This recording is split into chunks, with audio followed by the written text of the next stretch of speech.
There's a freaking Rome hair in front of the camera. There is a Rome hair in front of everything. Welcome I'm not starting over.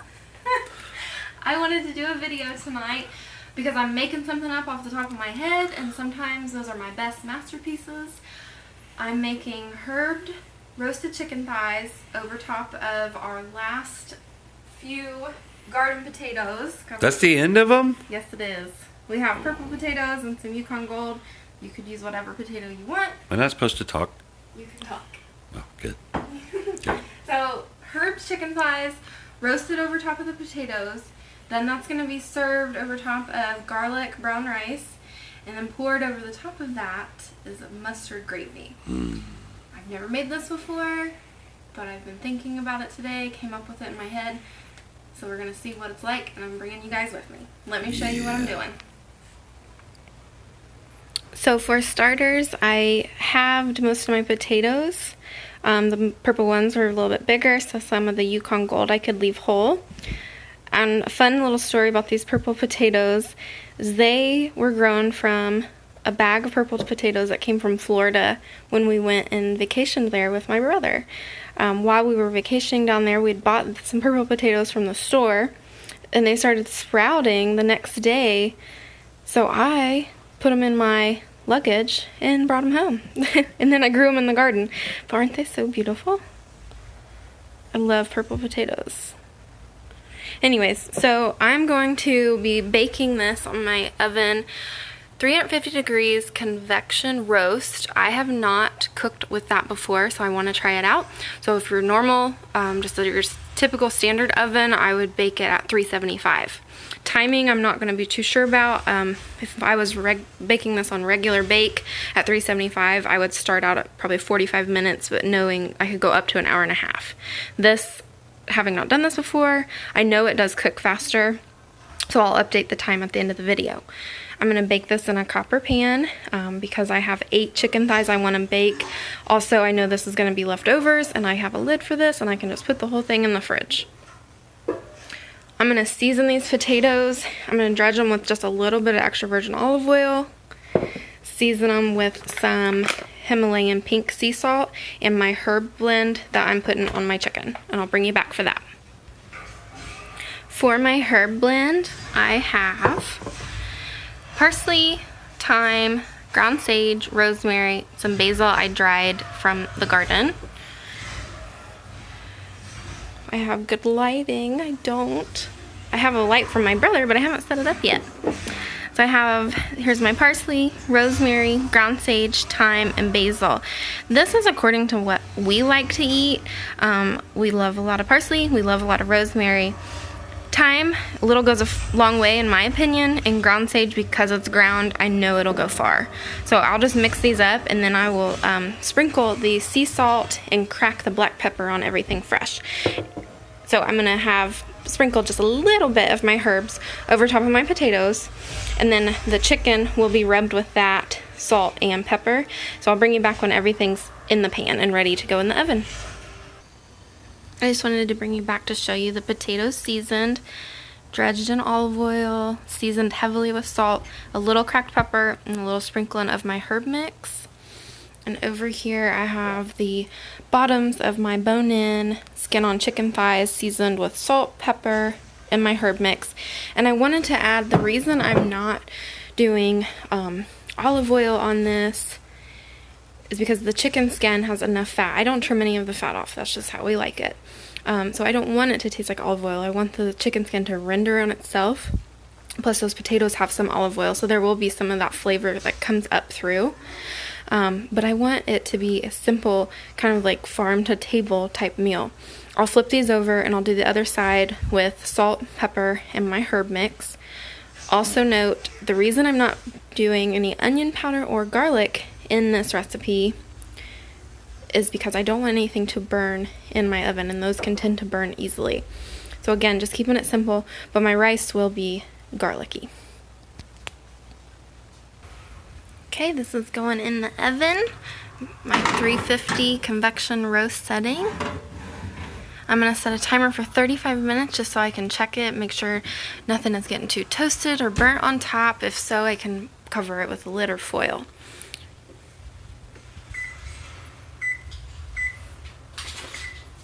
and I'm gonna get started on the rice. So for my brown rice, I am gonna slice up or roughly chop up 2 cloves of garlic. I am going to melt a couple tablespoons of butter with a tablespoon of olive oil. That will actually prevent your butter from burning. Then I'll toast my rice. From a past video, you may know this is my little rice cup. I'm going to make this much plus this much. So it looks like it'll be about 1.5 cups of this. So then I will add 3 cups, because I'll double the water. So if it's 1.5 cups like this, then I'll add 3 of these cups of water. Let me get this pan ready, going with the garlic, butter, olive oil, so I can bring you back when I'm toasting the rice. So I've got my butter melted here. I have my brown rice and garlic. I'm just going to toast the garlic with the brown rice because I do not want the garlic to burn. And I have my water ready. I highly suggest that when you're toasting rice and cooking it like this, that you always have your water at the ready. I have made that mistake before and have burnt a lot of rice. Alright, let me make sure I have a spoon here. Alright, so I'm just going to toast this. You add your rice, and in this case also the garlic. And you just stir it so it gets all coated. Sorry, the camera quality is so bad on this. So I'm just going to keep stirring this until it gets toasted. It'll smell like kind of nutty. At that moment, then I'm going to add the water, bring it to a simmer, lower it, cover it with a lid, and just cook it to package directions, like 30-35 minutes. I'm bringing you back just to show you this. Kind of getting toasted, and just in case smell-o-vision is invented, this is smelling so good and garlicky. I did add some salt, sea salt to taste, about a teaspoon for us, teaspoon and a half.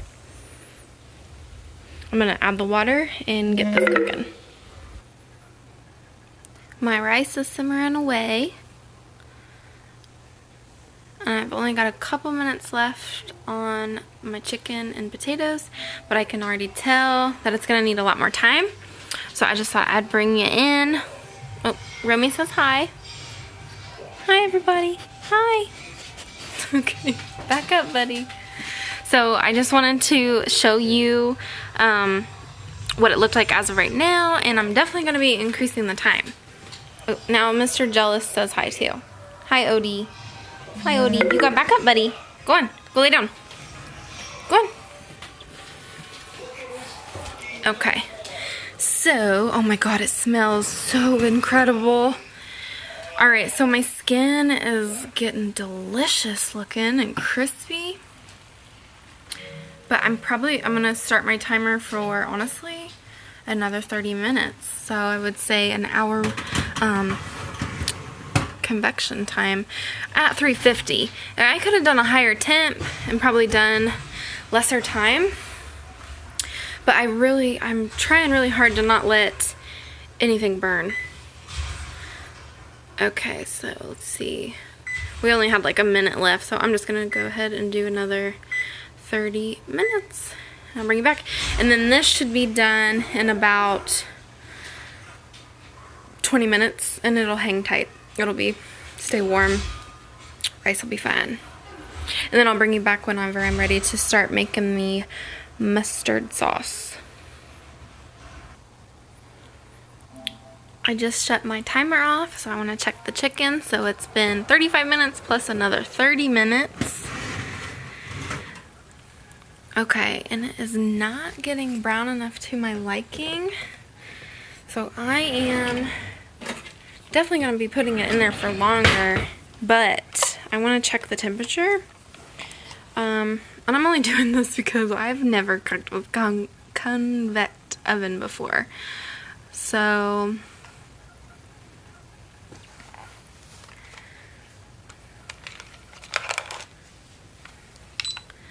I've got this cool thing I got from Kroger. I'm actually gonna just set it up here and put my chicken back in here.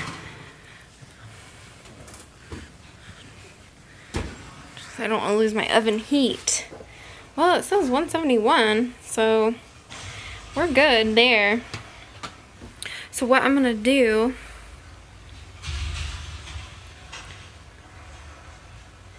I'm gonna increase my temperature just so I can get some browning.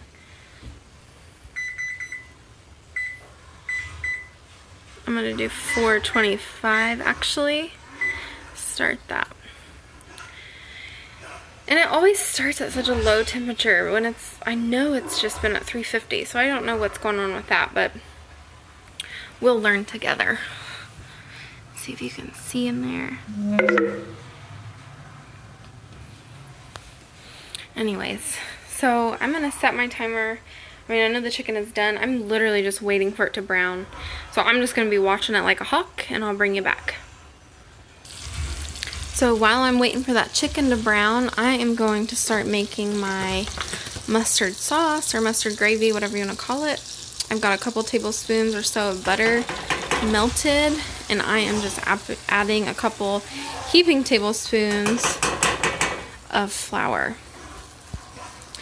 And what I'm going to do, I'm just going to treat this like a traditional roux or gravy. Get my flour cooking a little bit, and then I'm going to add a couple cups of milk, and I'll bring you back. I just wanted to say that when I make gravy or something with milk or anything out of the fridge, I like to go ahead and kind of measure it out and just set it out before I start cooking it, because I do not like to cook with fridge cold milk. I guess that's really the only thing I can think of I keep in the fridge. But it's just that little tip. I just go ahead and pour it in a mason jar or whatever, and then I start cooking with it. That way it's not ice cold.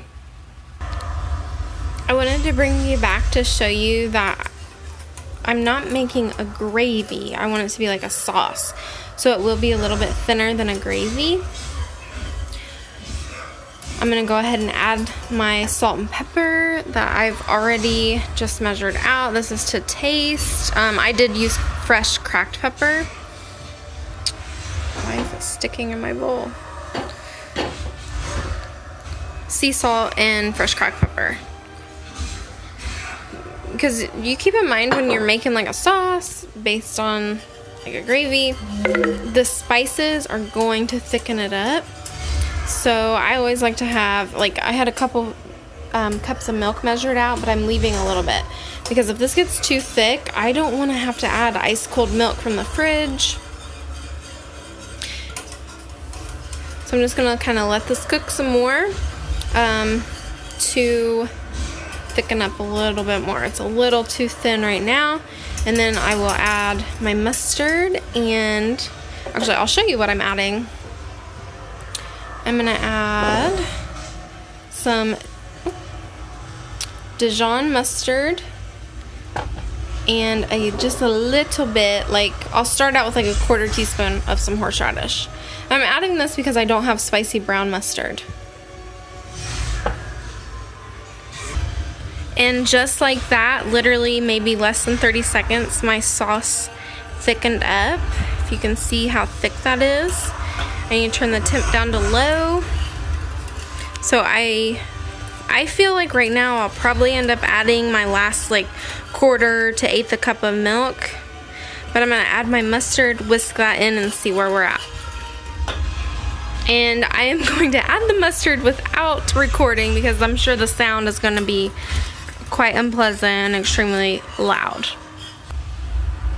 Okay, so I'm whisking in a couple tablespoons of mustard, and I went with like a 1/2 teaspoon of horseradish. So it's bubbling. I'm actually gonna shut the heat off for a second, just because I've gotta let that cool for a second before I taste it. And with a sauce, it's no big deal. Shut it off. If things are stressing you out in the kitchen, shut it off, let it cool. You can always turn it back on starting on low, bring it back up. No big deal. You don't have to stress. I want to check the chicken. It finished preheating to 425. It has been about 10 to 13 minutes, somewhere in there. Oh, let me grab my oven mitts.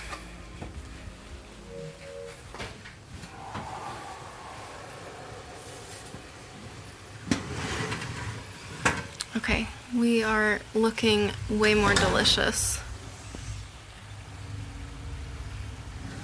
I just want that fat to render more. I mean, if you have experience cooking skin on chicken thigh, you understand that this is not overcooked.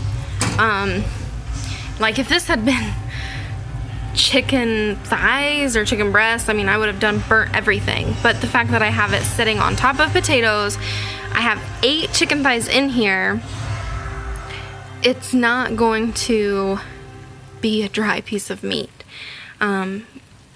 Just cooking with, once you cook and you have experience cooking this kind of meat, you will get the feel of what it looks like when it is delicious.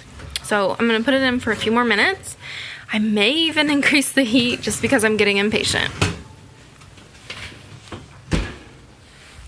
In fact, let's go ahead and do that. I'm just gonna do 450 and we'll see what happens. So I'm gonna taste this. Okay, it smells really good.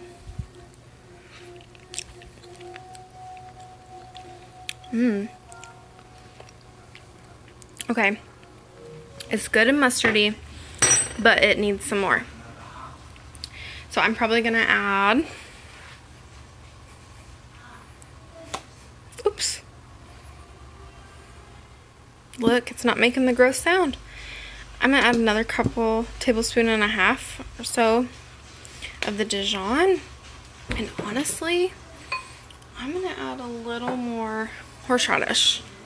I just want a little bit more of that bite. I've got this much, so we're probably at like a teaspoon and a half right now of that. And I doubt I'll add any more. I'm gonna get my heat going. Back on low. Whisk that in, and I'll bring you back. Okay, so my mustard is perfect. I'm actually gonna add just a little bit of wine, just a splash. And I did add some salt and pepper. Just a little bit. I need a little bit more tang, but I don't want to add too much horseradish. Oh my god, I just tasted it and it's perfect. The wine was just what it needed. Give it that little bit of tang. I'm just gonna add the last little bit of my milk because I don't want to waste it, and it needs to thin out. So my sauce is ready, and if I didn't say earlier, I did add more salt and pepper, but that splash of white wine, absolutely perfect. Check on the chicken.